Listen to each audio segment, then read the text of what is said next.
Welcome to Saturday's reading of the Sri Satcharita, chapter 26. So, as always, before we begin the chapter, we will now focus on Sai Baba and concentrate on his big toe to achieve this focus and read the chapter after invoking his presence. So, let's sit comfortably, eyes closed, spine erect. And your breathing, watch your breathing. Feel comfortable as you breathe in and out.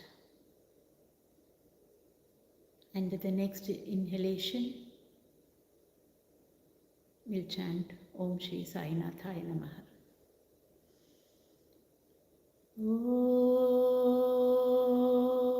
Om Shri Sai Nathaya Namaha. Om Shri Sai Nathaya Namaha.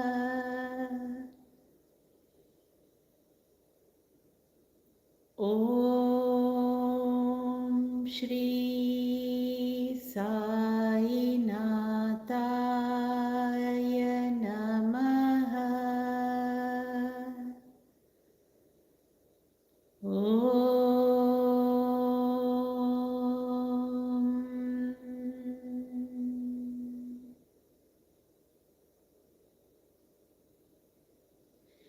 May the name of Sai always be on your lips, and may Baba be with you always, through the day and night, constantly guiding you and holding your hand.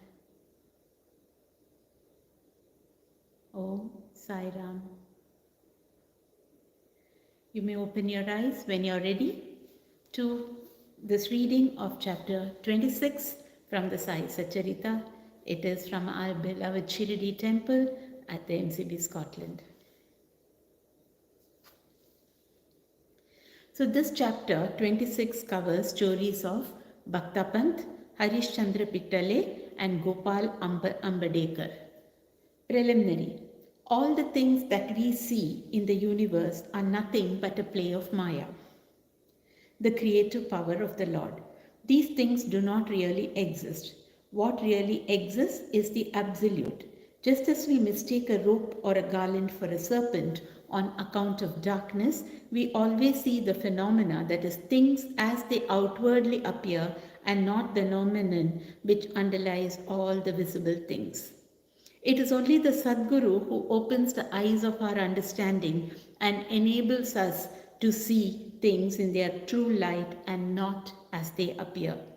Let us therefore worship the Sadguru and pray to him to give us the true vision, which is nothing but God vision. Inner worship. Hemant Pant has given us a novel form of worship.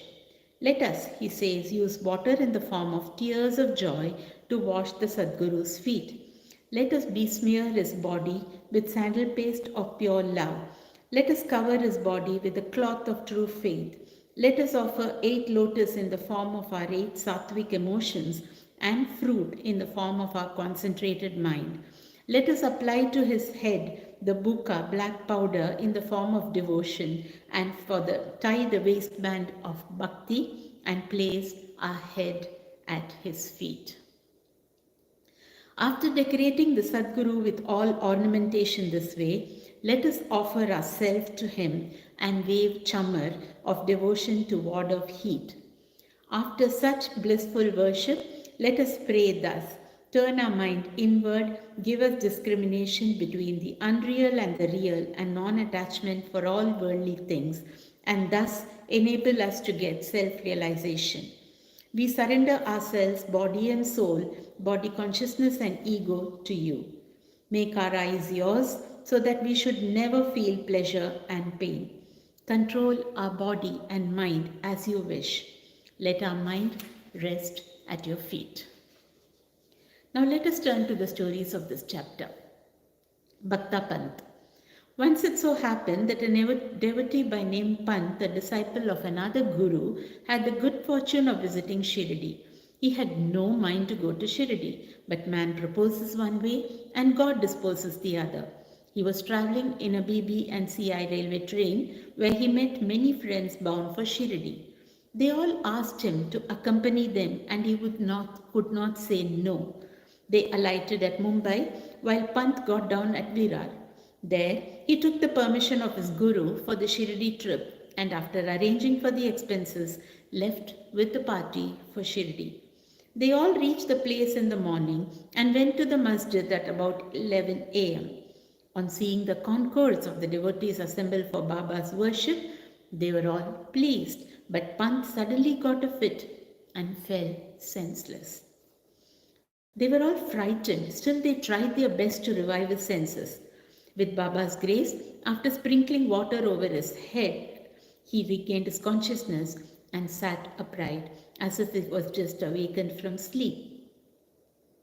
The omniscient Baba, knowing that he was a disciple of another Guru, assured him and confirmed his faith in his own Guru by addressing him as follows: Come what may, leave not but stick to your own bolster, support, that is Guru, and ever remain steady with him. Pant at once knew the significance of this remark and thus he was reminded of his Guru. This kindness of Baba he never forgot in this life. Harish Chandra Pitale. There was a gentleman by name Harish Chandra Pitale in Mumbai. He had a son who suffered from epilepsy. He tried many allopathic and Ayurvedic physicians, but there was no cure. There remained only one way of remedy, this resorting to the saints. It has been stated in chapter 15 that Das Ganu, by his inimitable and splendid kirtans, spread the fame of Sai Baba in the Mumbai presidency. Mr. Pitale heard some of these kirtans in 1910 and learned from the kirtans and others that Baba, with his touch and mere glance, cured many incurable diseases.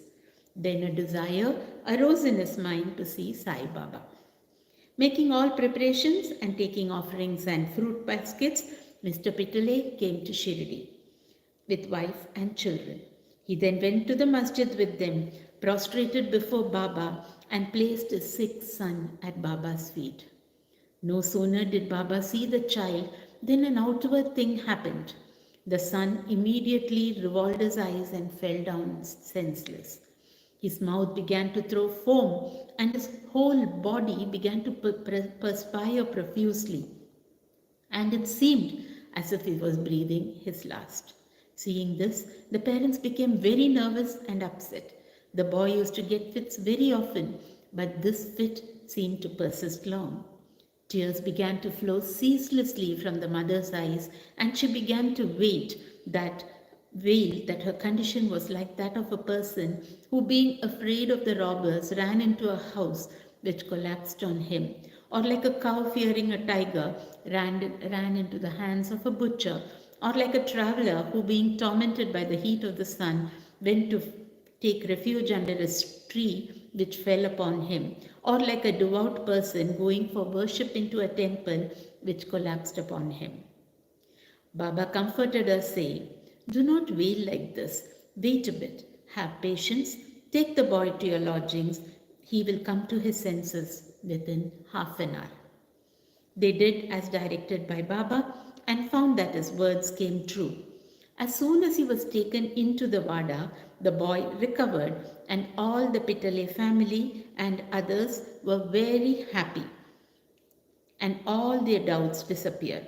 Then Mr. Pitale went with his wife to see Baba and prostrated himself before him very humbly and respectfully and sat shampooing his legs and mentally thanking Baba for his kind help.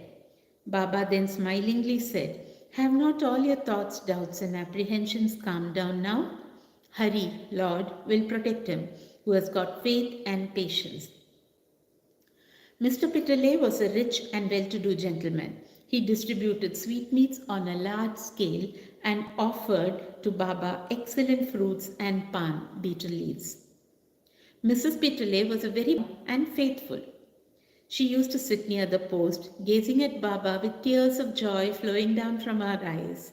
Seeing her amicable and loving nature, Baba was much pleased with her. Like gods, saints are always dependent on their devotees who surrender and worship them with their heart and soul.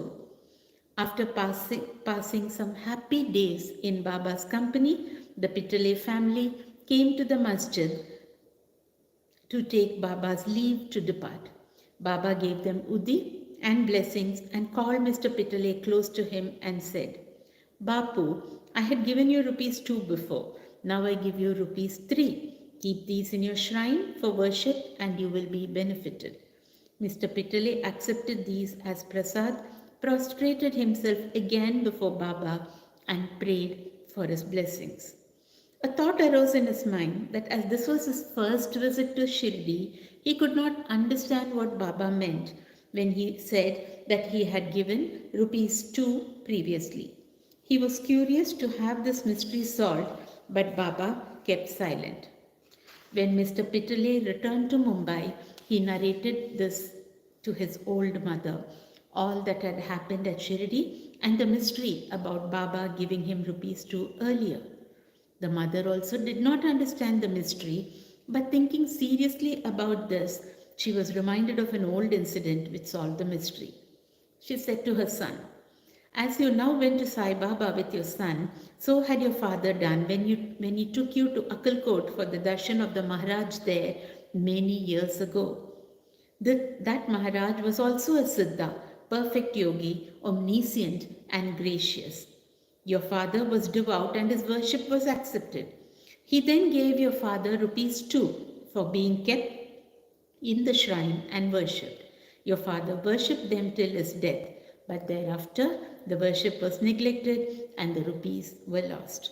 After some years, the memory of these 2 rupees also disappeared, and now, as you are very fortunate, the Akkalkot Maharaj has appeared to you in the form of Shirdi Baba just to remind you of your duties and worship to ward off all dangers. Now beware henceforth, leave all doubts and bad thoughts. Follow your ancestors and go on worshipping the family gods and the rupees and take pride in the blessings of the saints. Sai Samartha has kindly revived the spirit of bhakti in you. Cultivate it to your benefit. Hearing the remarks of his mother, Mr. Pitale was very much delighted. He came to know and was convinced about the all-pervasiveness of Baba and the significance of his darshan. Then onwards, he became very careful about his conduct. Mr. Ambedkar. Mr. Gopal Narayan Ambedkar of Pune was a devotee of Baba. He served for 10 years in the Abkari department in the Thana district and in Jawahar state, from where he had to retire. He tried to get some other job, but he did not succeed. He was overtaken by other calamities and his condition grew from bad to worse. He passed 7 years in this condition, visiting Shirdi every year and placing his grievance before Baba. In 1916, his plight became worse and he decided to commit suicide in Shirdi. So he came there with his wife and stayed for 2 months. One night, while sitting in a bullock cart in front of Dixitwada, he resolved to end his life by throwing himself into a well close by. But Baba wished to do something else. A few paces from this place, there was a hotel, and its proprietor, Mr. Sagun, a devotee of Baba, came out and accosted him thus. Did you ever read Akkalkot Maharaj's life? Ambedkar took this book from Sagun and began to read it. Casually, or we may say providentially, he came across a story which was to this effect. During the lifetime of Akkalkot Maharaj, a certain devotee suffered very much from an incurable disease, and when he could no longer endure the agony and pain, he became desperate and in order to end his miseries, threw himself one night into a well. Immediately, the Maharaj came there and took him out with his own hands and advised him thus. You must bear the fruit, good or bad, of your past actions. If it is incomplete, suicide won't help you. You have to take another birth and suffer again. So instead of killing yourself, Why not suffer for some time and finish up the fruit of your past deeds and be done with it once and for all? Reading this appropriate and timely story, Ambedkar was much surprised and moved. Had he not got Baba's hint through the story, he would have been no more.